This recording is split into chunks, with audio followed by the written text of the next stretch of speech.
तो बीकानेर के रेतीले धोरों पर आज अंतर्राष्ट्रीय ऊंट उत्सव का आगाज होने जा रहा। विरासत लोक संस्कृति के रंगों से सराबोर इस उत्सव में ऊंटों के करतब के साथ लोक संगीत की झलक देखने को मिलेगी।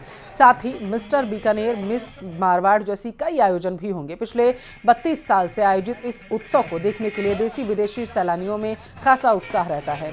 इस बार कार्यक्रम में कुछ तब्दीली की गई ताकि सैलानियों को कुछ नयापन नजर आए। पर्यटन विभाग और जिला प्रशासन अंतर्राष्ट्रीय ऊंट उत्सव को कामयाब बनाने की तैयारी कर रहा है।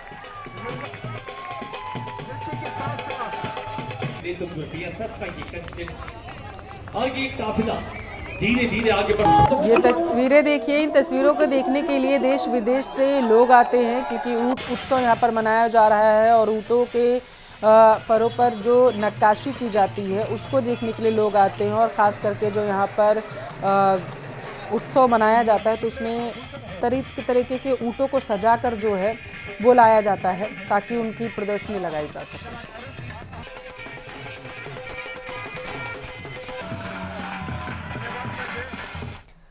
चित्तौड़गढ़ जिले के मडफिया स्थित सामलिया जी मंदिर में इस महीने खोले गए भंडारे में रिकॉर्ड राशि मिली है। 5 चरणों में संपन्न हुई गणना में दान पात्र से 23 करोड़ की राशि निकली, जो अब तक रिकॉर्ड राशि मानी जा रही है। चौथे राउंड की गणना में 4 करोड़ 85 लाख 15 हजार रुपये की गिनती हुई। कुल 17 करोड़ 29 लाख 94 हजार गिनती हो चुकी है, जिसके बाद से 5वें राउंड की गणना में 5 करोड़ से ज्यादा की राशि की गणना की गई। कुल 23 करोड़ की दान राशि की गणना हुई है और इससे पहले 19 करोड़ की राशि का रिकॉर्ड बना।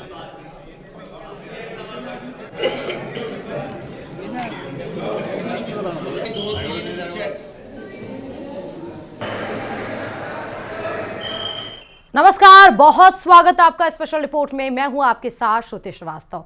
महाकुंभ 2025 की शुरुआत करते बताते चलें कि यूपी के सीएम योगी आदित्यनाथ 2 दिन के दौरे पर प्रयागराज पहुंचे हैं और आज वो सुरक्षा इंतजाम की समीक्षा करेंगे। लेकिन उससे पहले उन्होंने कल महाकुंभ की तैयारियां देखी थी। इस दौरान उन्होंने अखाड़ों में जाकर साधु संतों से मुलाकात भी की थी। ग्राउंड जीरो पर उतरकर महाकुंभ की तैयारी को भी परखा था। इसके बाद CM Yogi Adityanath digital media centre पहुंचे। मीडिया सेंटर का उद्घाटन करने के बाद उन्होंने कहा कि प्रयागराज महाकुंभ को स्वच्छ, सुरक्षित और आधुनिक समागम के रूप में सरकार पेश कर रही है। उन्होंने कहा कि महाकुंभ आस्था और आधुनिकता के समागम के साथ दुनिया के सबसे बड़े धार्मिक और आध्यात्मिक आयोजन के साथ जुड़ने जा रहा है। 5 तस्वीरें इस समय आपके सामने हैं। आप देख सकते हैं कि किस तरह से अखाड़ों में सीएम गए हैं, अधिकारियों से बातचीत की है, मंदिर में पूजा अर्चन की है, अवधेशानंद से भी मुलाकात की उन्होंने और तैयारियां भी देखी है। 19 के कुंभ के दौरान भी इंफ्रास्ट्रक्चर का कार्य पहली बार लोगों को देखने को अवसर प्राप्त हुआ होगा और जितना कार्य 2019 में हुआ उससे दोगुने से अधिक कार्य 2025 के महाकुंभ के पूर्व प्रयागराज सिटी के लिए भी और महाकुंभ का वह क्षेत्र जहां पर अस्थायी सिटी बसी है उन सब जगहों पर भी कार्य व्यवस्थित रूप से आगे बढ़ते हुए दिखाई दिए। अस्थायी सिटी में जो 6 प्रमुख तिथियां हैं महाकुंभ स्नान की, उनमें 13 जनवरी को पौष पूर्णिमा, 14 जनवरी को मकर संक्रांति, 29 जनवरी को मौनी अमावस्या, 3 फरवरी को वसंत पंचमी, 12 फरवरी को माघी पूर्णिमा और 26 फरवरी को महाशिवरात्रि।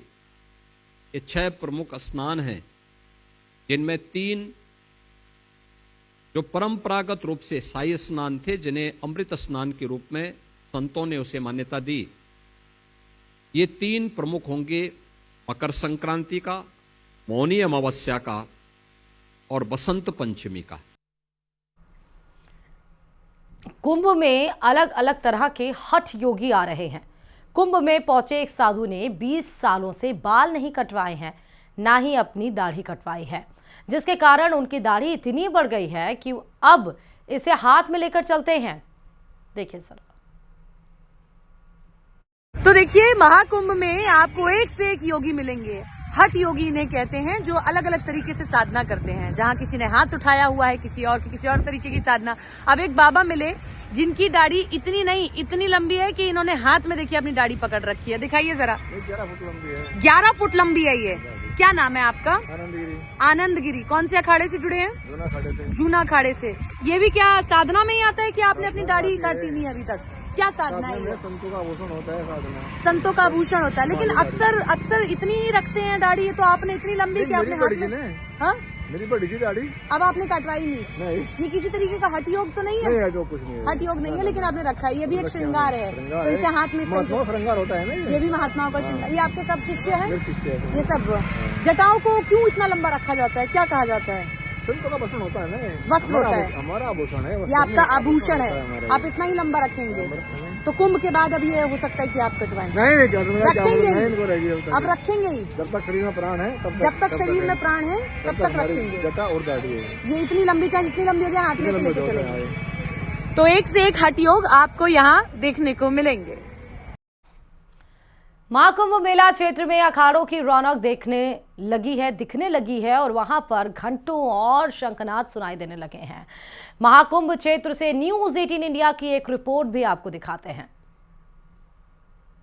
इस वक्त हम मौजूद हैं अखाड़ा परिषद के एक कुटिया के अंदर और मैं आपको दिखाऊंगा कि किस तरीके से यहाँ पर जो है साधु संत पूजा पाठ करते हैं। यहाँ पर देखिए मंदिर तैयार कर लिया गया है, साथ ही साथ यहाँ पर लगातार घंट बजाए जा रहे हैं, डमरू बजाया जा रहा है, क्योंकि यहाँ पर मंदिर में आरती हो रही है।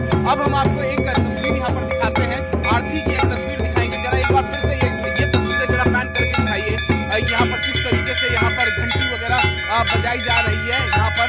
और जरा हम आगे की तस्वीरें आपको दिखाएं तो मंदिर का यहाँ पर निर्माण भी हो चुका है और पूजा पाठ भी यहाँ पर कई दिनों से चल रहा है। जितने भी साधु संत हैं वो यहाँ पर पूजा पाठ करते हुए यहाँ पर तस्वीरों में आप देख पा रहे हैं। और जितने भी साधु संत इस अखाड़े के हैं वो यहाँ पर पहुंच चुके हैं। और यहाँ पर देखिए आरती का समय है और इस वक्त आरती जो है अंदर हो रही है मंदिर के अंदर। हम जरा अंदर से भी आपको तस्वीर यहाँ पर दिखाने की कोशिश करते हैं कि किस तरीके से यहाँ पर जो अखाड़ा परिषद है, अखाड़ा परिषद के अंदर यहाँ पर पूजा पाठ यहाँ पर कराया जाता हो रहा है। श्री राम जन्मभूमि परिसर की नई तस्वीरें सामने आई हैं।